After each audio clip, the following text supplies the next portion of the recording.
2072 सालको महाभूकम्पपछि अति प्रभावित 14 जिल्लामध्ये ललितपुरमा मात्र 29,056 घर पूर्ण रूपमा क्षतिग्रस्त बने। काभ्रे र सिन्धुपाल्चोक पछिको बढी प्रभावित ललितपुरमा भूकम्प पछिको भौतिक पूर्वाधार सँगसँगै भूकम्पको आहतमा राहत दिन जीविकोपार्जन सुधारका कार्यक्रम पनि एकसाथ अघि बढाइयो।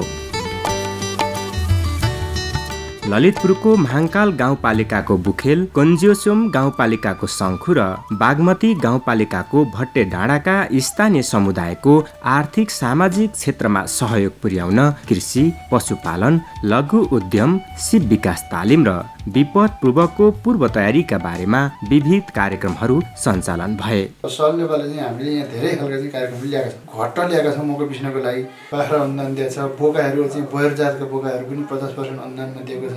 तरकारीको बिउ उत्पादन गर्ने खालको चाहिँ एउटा केन्द्र बनाएका छौँ। अनि चेप कटर मेसिनहरू वितरण गरेर विभिन्न प्रकारका चाहिँ पुनर्निर्माणको लागि सहयोग गरिरहेको अवस्था चाहिँ छ। स्थानीय सरकारको स्वीकृति तथा ग्लोबल अफेयर्स क्यानाडा ग्याक र सेसीको आर्थिक सहयोग तथा सल्भ नेपालको संयोजनमा ललितपुरका भूकम्प प्रभावित 3वटा वडामा दिइएको कृषि तथा पशुपालन सामग्री अनुदान सहयोग, तालिम सहयोग, साना तथा लघु उद्यमी सहयोगले प्रभावित परिवारको जीविकोपार्जनलाई केही सहज बनाइदिएको छ। यो पेसा चाहिँ अलि सजिलो छ, त्यति गाह्रो छैन। 20 घर मौरीबाट चाहिँ लगभग 1 लाखदेखि 1,60,70,000सम्म गर्छौँ।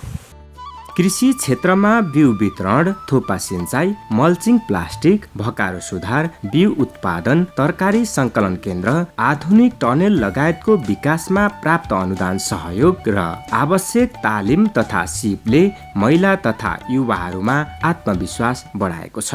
केही उद्यम बढाउनका लागि चाहिँ अब गोलेबुढा टनेललाई गरेर चाहिँ रोपाइ सिँचाइ गरेर गोलेबुढा रोप्ने अनि त्यसलाई फलाउने।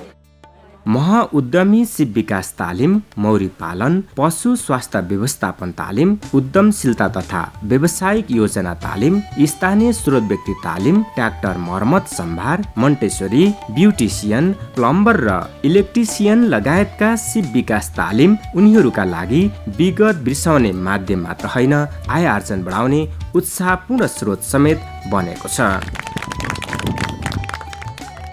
विपद जोखिम न्यूनीकरण र जलवायु उत्थानशील समूह गठन, योजना तथा खोज उद्धार तालिम र सामग्री हस्तान्तरण तथा विपद न्यूनीकरण सम्बन्धी समुदाय, विद्यालय, वडा कार्यालय, गाउँपालिका र हेल्पपोस्टमा सञ्चालन गरिएका विपद सम्बन्धी सूचनामूलक क्रियाकलाप र सहयोगले समुदायमा सामूहिक सिपको विकास र पूर्व तयारी सम्बन्धी सचेतना थपेको छ।